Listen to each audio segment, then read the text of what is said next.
في المدرج بنقول الدوري على الاعتاب يا اهلي ما تردوش، التاني يفضل تاني مكانه ما بينساهوش، لا تقول لي ابقى كريم خلي الجعان ياكل، انا رافض التقسيم لا بطوله هتنازل. قال لك امام وفان دام وقفل لي على اي كلام في ليله وصل فيها محمد الشناوي للمشاركه ليه رقم 300 مع النادي الاهلي بتيشيرت النادي الاهلي. عن اي تاريخ اتحدث؟ عن محمد الشناوي. اما عن الهداف المقتنص اللي دمر شباك نادي سيراميكا ودمر شباك محمد بسام بهدفين اكتر من رائعين هو وسام ابو علي اللي كان اكتر لاعب متميز في اللقاء. اما عن الاهداف الاخرى بقى امام حدث ولا حرج، امام الى الامام، ما هو بيعرف يتشقلب يا كابتن مدحت اهو، امال انت كنت بتقول ما حدش بيعرف يتشقلب ليه؟ اما بقى عن الرابع هو عمر كمال عبد الواحد بعد اول لمسه ليه. عن اي جمال يا عمر اتحدث؟ عن عمر كمال عبد الواحد وبيحتفل باحتفال احمد رفعت الله يرحمه. اما بقى عن النادي الاهلي فهو بيعتلي صداره الدوري الممتاز ب 72 نقطه. معانا لقطات مضحكه، ايوه معانا لقطات مضحكه، وكمان معانا لقطات بنكن ليها كل احترام. اولى اللقطات المضحكه هي مشجعين النادي الاهلي رفع يافطه في المدرجات وقال لامام عاشور يا امام عاشور احنا اخين توأم، واحد اهلاوي وواحد زملكاوي واحنا الاثنين بنحبك يا امام عاشور، اتمنى تديني التيشيرت بعد اللقاء. طبعا لو من امام عاشور هدي نص التيشيرت تحديدا للاهلاوي والنص الثاني للزملكاوي، بس ما اعتقدش الزملكاوي حتى لو بيحب امام عاشور هياخد النص الاحمر. اما بقى عن اللقطه الثانيه هي لقطه نكن ليها كل احترام، هي لقطه هدف القندوز اللي ما رضيش يحتفل على الرغم ان هو مشي من الاهلي واللي احنا عرفناه ان الفتره اللي فاتت دي كولر مش عايزه، لا الراجل عشان دخل القلعه الحمراء فتاثر بيها وبالعادات التقاليد بتاعه النادي الاهلي، فعشان كده الراجل احترم النادي الاهلي واحترم زمايله وما رضيش يحتفل. اما عن اللقطه الثالثه الاكثر جمالا بقى هي الجهاز الطبي لنادي سيراميكا اللي الجهاز الفني شاور عليه وقال له اجري بسرعه تحديدا لامام عاشور الحقه. دي اللقطه الجميله اللي مسؤوليه اي لعيب داخل المستطيل الاخضر هي مسؤوليه اي دكتور موجود داخل الاستاد، حتى لو دكتور موجود تحديدا في المدرجات ينزل لو هو في امكانه ينزل يسعف لعيب ينزل يسعف لعيب، لان ممكن تتحول لكارثه كبيره وهو يا ربنا يجعله سبب ان يحل المشكله دي. اما بقى عن اللقطه الرابعه الاكثر جمالا هي عمر كمال عبد الواحد اللي سجد قبل ما ينزل الملعب وسجد قبل ما الكره تدخل جون، وللعلم اول لمسه ليه كانت جون. عمر كمال عبد الواحد بيمثل لك مثال كده بيقول لك اللي يقرب لربنا شبر ربنا يقرب ليه شبرين او 3 او 4 او 5 عن ربنا من الاخر هيعينك وهيرزقك باكتر ما تتخيل. كانت من اللقطات الجميله، واحب افكركم ان في اللقاء اللي فات هو صلى صلاه العشاء ما بين شوطي اللقاء ودي تاني اجمل لقطه ليه في بعض اللقاءات بتاعه النادي الاهلي.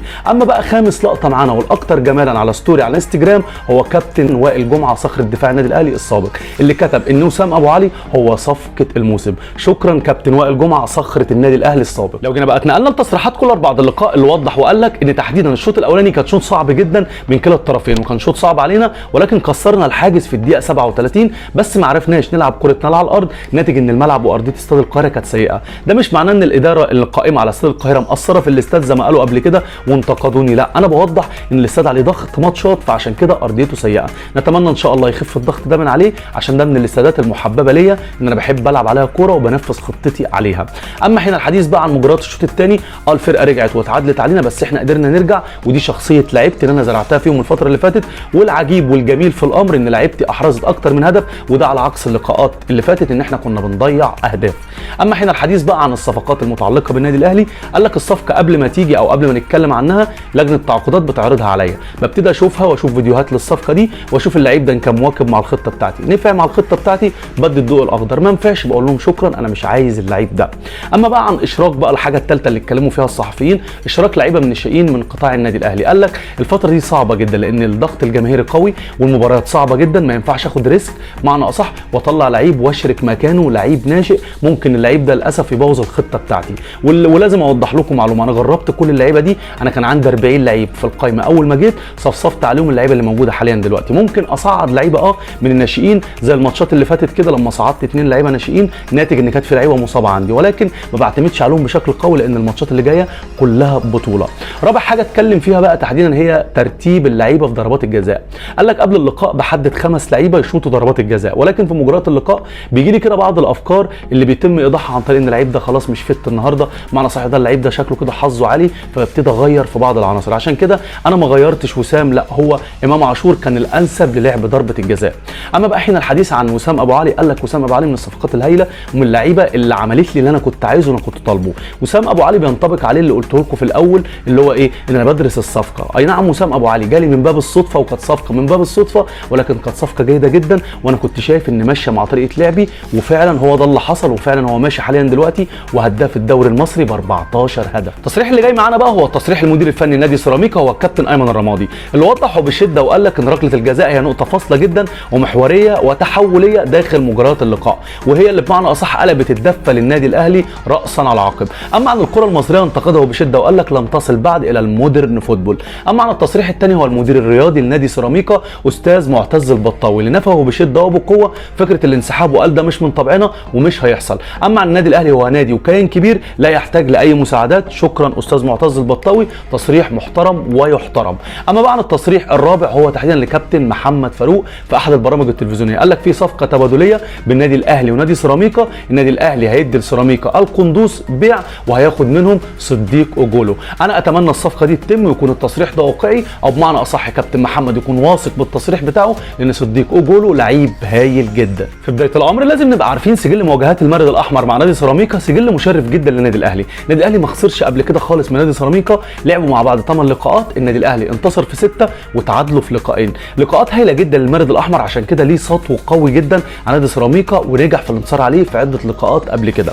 طب النادي الاهلي ليه كام جون بقى بالظبط؟ يبقى اهداف النهارده الاربعه، ليه 19 هدف على سيراميكا وعليه 4 اهداف، يعني تفوق جامد جدا وتفوق ملحوظ للمارد الاحمر، وده مش من باب الصدفه. الاهداف اول انتصار سيراميكا مشاكس ومضايق فرق كتير جدا في الدوري، ولكن عند النادي الاهلي وسطب قطار النادي الاهلي بيدوس اي حد. لو جينا بقى اتنقلنا بقى للحاجات الايجابيه داخل مجريات اللقاء، هي ابرزها دكه النادي الاهلي. كولر وصل دكه النادي الاهلي انها جاهزه، اي لعيب هيسحبه من دكه النادي الاهلي هينزله الملعب هيأدي بشكل هايل جدا. ابرز اللقطات دي والحاجه الجميله هو عمر كمال عبد الواحد، نزل الملعب في اول تغييره بمعنى اصح، يعني اول تغييره ناجحه داخل مجريات اللقاء، نزله بمعنى اصح الملعب، عمل ايه بقى؟ احدث الفارق، عمل ايه؟ اول لمسه ليه احرز هدف. لو جينا بقى ركزنا قبل كده في الماتشات اللي قبل كده، عمل تغييره برده قبل كده اللي هي مين؟ رضا سليم نزلهم، كمان بيرسي تاو، رضا صنع وبيرسي تاو احرز الهدف في مرمى مودرن سبورت قبل كده، وده اللي فوزنا باللقاء. يعني الراجل عنده نظره وعنده استحسان في التوقيت وعنده خلاص كاريزما كده ومواقف، عارف ان في التوقيت ده نزل اللعيب ده معنى صح، دي ما بتجيش كده بالعشوائيه، دي بتيجي بالنظام وناتج ان هو راجل بيسجل اللعيب ده توقيت كذا بيكون فايق، توقيت كذا بيكون فايق الجنب ده او يلعب في الجنب ده. اتمنى ان شاء الله عمر كمال عبد الواحد يبقى اساسي الفتره القادمه ان شاء الله. اما بقى لو جينا اتكلمنا على افراد داخل مجريات اللقاء، انا في حياتي من بعد عماد متعب ما شفتش فرود زي وسام ابو علي، هداف على طراز عالي، حاجه جميله جدا، فرود وبيجيب لك فاولات كمان. يعني انا والله العظيم ولا في الاحلام ان وسام ابو علي يوصل للهدف ال 14 ليه في المشاركه لل 16 في الدوري مع النادي الاهلي، 14 هدف، خلاص كده سوا مين بقى؟ سوا فاست مايلي الهداف بتاع الدوري الممتاز، وعنده هدف كمان وسام ابو علي في دوري الابطال بتاع مازيمبي، يعني عنده 15 هدف مع النادي الاهلي. عن اي كلام اتحدث عن المهاجم الفلسطيني الهايل جدا، طفره هايله جدا، كله اتكلم عنه وقال عنه، حتى كابتن وائل جمعه قال عليه هو صفقه الموسم. تاني فرد هتكلم عنه هو تحديدا امام عاشور. امام عاشور يا جماعه لعيب هايل جدا، لعيب بيتحرك في المساحات، لعيب بينفذ لك كل اللي انت عايزه، عشان كده كولر مبسوط بيه.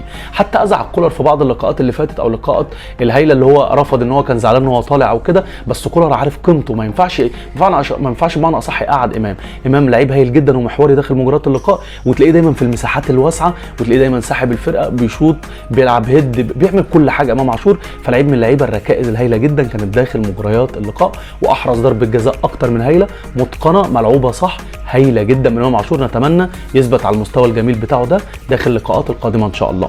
اما عن الحاجه الثالثه اللي هتكلم عليها عمر كمال عبد الواحد، زي ما كلمتكم في الاول، عمر كمال عبد الواحد لعيب هايل جدا، لعيب دوله يا جماعه، لعيب بمعنى الكلمه، لعيب يصنع الفارق ويحدث لك اي فارق. وكمان الجميل فيه انه قريب لربنا، دايما بيسجد، دايما قريب لربنا. وكمان والاجمل بعد ما جاب الهدف احتفل باحتفال احمد رفعت، ربنا يرحمه. طبعا بعد انتصار المارد الاحمر على نادي سيراميكا والوصول للقاء ال17 مكسب على التوالي داخل الدوري الممتاز، كولر حقق ارقام قياسيه ابرزها ان هو تعادل مع المدير الفني الاعلى انتصارا داخل الدوري الممتاز اللي هو كولر ب 17 لقاء، اتعادل معاه، وهو كمان عنده 17 لقاء انتصار متتالي داخل الدوري الممتاز. طب هو كسر حاجز مين بقى وتخطى مين؟ تخطى فايلر وكابتن حسام البدري اللي هم اصحاب 16 انتصار متتالي. طب كولر بقى بدا انتصاراته دي من امتى؟ من 1 مايو تحديدا اللي فات امام نادي الاسماعيلي لما فزنا 2-1، ووصولا لنادي سيراميكا لما فزنا 4-1. انتصارات قويه جدا لكولر، نتمنى التوفيق التوفيق ليه المرحله القادمه ان شاء الله. بس عشان نبقى عارفين بقى تحديدا جوزيه اتكسرت تحديدا سلسله انتصاراته امتى بالظبط؟ في موسم 2004 2005 وصل تحديدا ل 17 انتصار، ولكن اصطدم بمين بقى؟ اصطدم بالمصري اللي تحديدا اتعادل معاه في لقاء سلبي 0-0 وطلع باللقاء سلبي وما انتصرش النادي الاهلي في اللقاء ال 18، عشان كده وقف عند اللقاء ال 17 وعشان كده كولر اتعادل معاه. تاني واحد معانا بقى هو مين؟ فايلر في تحديدا في موسم 2017 2018 وصل ان هو تحديدا فاز للمباراه 16، اما المباراه 17 كان بيلاعب مين بقى؟ كان بيلاعب سموحه وتعادل في اللقاء ده سلبي 0-0 وللاسف ما انتصرش في اللقاء ال 17. اما ثالث واحد معانا كابتن حسام البدري اللي وصل ل 16 لقاء بس ما قدرش يفوز في اللقاء ال 17 برضه، واجه نادي سموحه وتعادل معاه تعادل ايجابي 1-1 في موسم تحديدا 2019 2020.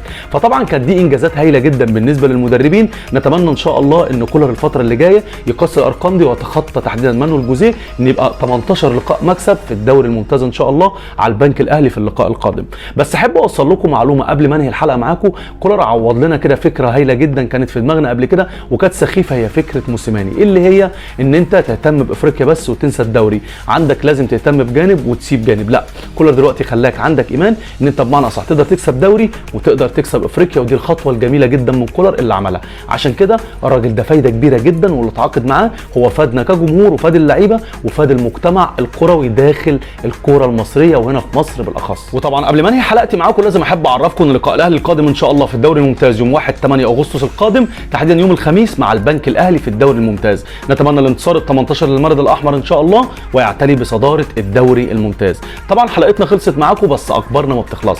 اتمنى نعمل لايك للحلقه دي ونعمل شير في كل اماكن فضلا وليس امرا بحيث ان يوصل صوتنا لاكبر عدد من المتابعين، ونعمل اشتراك في قناه اليوتيوب ومتابعه لصفحه الفيسبوك ومتابعه لصفحه التيك توك. شكرا لمتابعتكم لينا قناه ابراهيم مشفاي.